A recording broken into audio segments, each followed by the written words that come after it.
अस्सलाम वालेकुम दोस्तों, welcome to my channel digital facility. दोस्तों, आज की इस वीडियो में हम जानेंगे सऊदी रियाल के exchange rate India, Pakistan, Bangladesh और नेपाल के लिए कि आज आपको सऊदी अरब की मुख्तलिफ बैंकों से एक रियाल ट्रांसफ़र करने पर क्या रेट मिलेगा। तो फ्रेंड, वीडियो को लास्ट तक देखिएगा ताकि आपको पता चल सके कि आज कौन सी बैंक सबसे अच्छा रेट दे रही है। और फ्रेंड, डेली बेस पे सऊदी रियाल की लेटेस्ट इन्फॉर्मेशन जानने के लिए चैनल को सब्सक्राइब कर दें और साथ में बेल आइकन को ऑल पे सेलेक्ट कर दें और फ्रेंड साथ ही साथ वीडियो को लाइक भी कर दें। तो फ्रेंड, देखते हैं सबसे पहले वेस्टर्न यूनियन का रेट जो कि पाकिस्तान के लिए दे रहा है 75 रुपये 87 पैसे, इंडिया के लिए 21 रुपये 74 पैसे, बांग्लादेश 28 टका 76 पैसे और नेपाल के लिए रेट होगा 35 रुपये 14 पैसे। फ्रेंड, बात करें यूआर पे की तो पाकिस्तान के लिए दे रहा है 75 रुपये 87 पैसे, इंडिया के लिए 21 रुपये 74 पैसे, बांग्लादेश 28 टका 66 पैसे और नेपाल के लिए रेट होगा 35 रुपये 10 पैसे।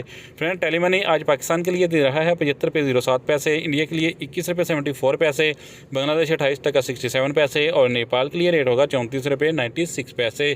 फ्रेंड, अगर बात करें फौरी बैंक की तो पाकिस्तान के लिए दे रहा है 76 रुपये 10 पैसे, इंडिया के लिए 21 रुपये 73 पैसे, बांग्लादेश 28 टका 65 पैसे और नेपाल के लिए रेट होगा 34 रुपये 91 पैसे।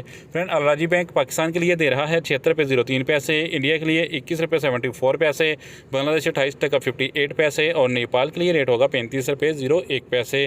फ्रेंड, STC पे पाकिस्तान के लिए दे रहा है 75 रुपये 49 पैसे, इंडिया के लिए 21 रुपये 65 पैसे, बांग्लादेश 28 टका 65 पैसे और नेपाल के लिए रेट होगा 35 रुपये 04 पैसे। तो फ्रेंड, बात करें इंजाज बैंक की तो पाकिस्तान के लिए दे रहा है 75 रुपये 42 पैसे, इंडिया के लिए 21 रुपये 70 पैसे, बांग्लादेश 28 टका 76 पैसे और नेपाल के लिए रेट होगा 35 रुपये 02 पैसे। फ्रेंड, लास्ट में बात करते हैं SNB क्विक पे की जो कि पाकिस्तान के लिए दे रहा है 75 रुपये 42 पैसे, इंडिया के लिए 21 रुपये 56 पैसे, बांग्लादेश 28 टका 72 पैसे और नेपाल के लिए रेट होगा 34 रुपये 76 पैसे। तो फ्रेंड, ये थे आज के सऊदी रियाल के लेटेस्ट एक्सचेंज रेट।